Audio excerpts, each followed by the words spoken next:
Assalamualaikum warahmatullahi wabarakatuh. Selamat datang kembali di Bersinarku Channel. Tamu di tengah malam. Malam itu hujan turun deras dengan suara petir yang menggelegar. Rumah tua milik Pak Iqmal, seorang dosen muda, berdiri sepi di pinggir desa, jauh dari keramaian. Waktu sudah menunjukkan pukul 23.45 ketika Pak Iqmal yang baru saja selesai menonton film horor memutuskan untuk tidur. Saat ia sedang mematikan lampu ruang tamu, terdengar suara ketukan pelan di pintu depan. Pak Iqmal terdiam dan berpikir sejenak.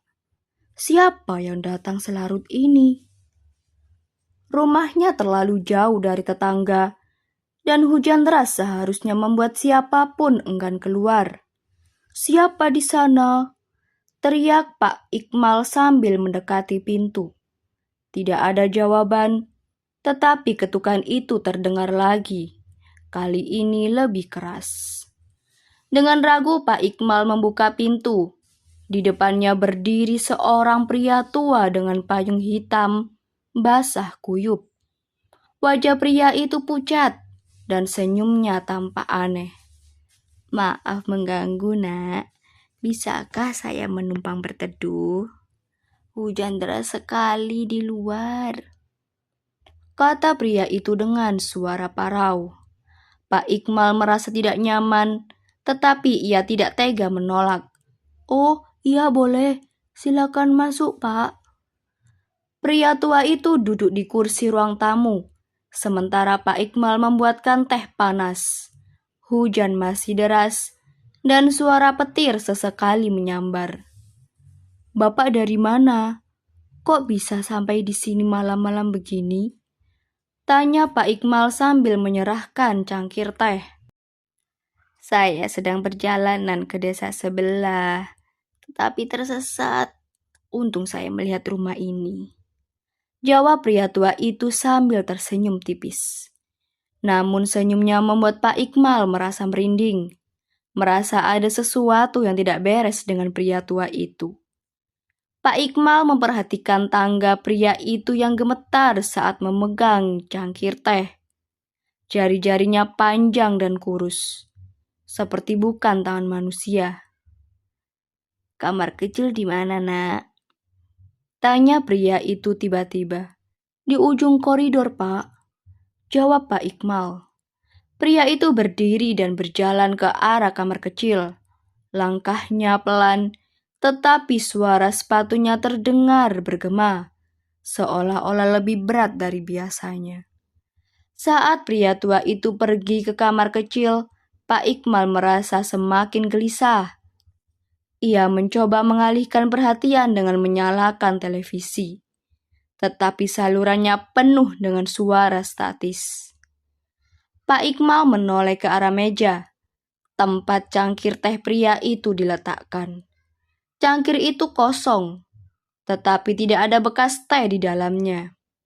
Hatinya semakin tidak tenang. Ia berjalan menuju kamar kecil untuk memastikan tamunya baik-baik saja. Tetapi pintu kamar kecil terbuka dan kosong. Pak, Bapak di mana? Panggil Pak Iqmal. Namun tak ada jawaban. Ia mendengar suara langkah kaki di atas. Dia naik ke atas, pikir Pak Iqmal bingung. Ia jelas tidak mengizinkan pria itu untuk naik ke lantai 2, yang sebenarnya sudah lama kosong. Pak Iqmal menaiki tangga dengan hati-hati.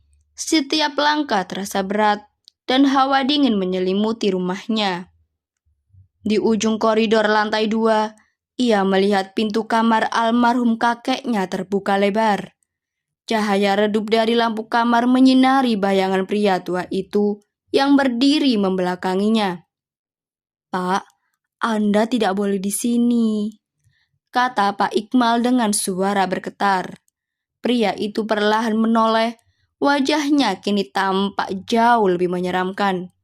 Kulitnya keriput seperti kertas terbakar, matanya kosong seperti lubang hitam, dan senyumnya berubah menjadi lebar. memperlihatkan gigi-gigi tajamnya. "Saya hanya ingin pulang," gumam pria tua itu, suaranya bergema di seluruh ruangan. Pak Ikmal terpaku di tempat. Tiba-tiba pria tua itu melangkah mendekatinya.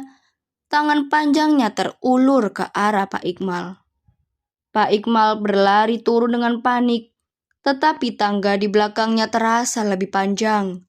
Seolah-olah ia tidak akan pernah sampai ke bawah. Suara langkah pria itu mengikuti dan semakin dekat. Ketika Pak Ikmal akhirnya mencapai ruang tamu, pria itu sudah ada di depan pintu, memandangnya dengan penuh menyeramkan. "Terima kasih sudah mengizinkan saya masuk. Rumah ini mengingatkan saya pada masa lalu," katanya sambil membuka pintu dan menghilang ke dalam hujan. Pak Ikmal berdiri membeku, jantungnya berdegup kencang. Ia segera menutup dan mengunci pintu, memastikan semua jendela tertutup rapat. Namun saat ia melihat ke cangkir teh pria itu lagi, ia menemukan sebuah foto tua di bawahnya. Foto itu menunjukkan pria tua tadi berdiri bersama keluarganya di depan rumah ini. Pak Ikmal gemetar. Rumah itu dulunya milik pria itu sebelum dijual kepada keluarganya. Di bagian belakang foto tertulis, "Pemilik aslinya akan selalu kembali." Sekian dan terima kasih.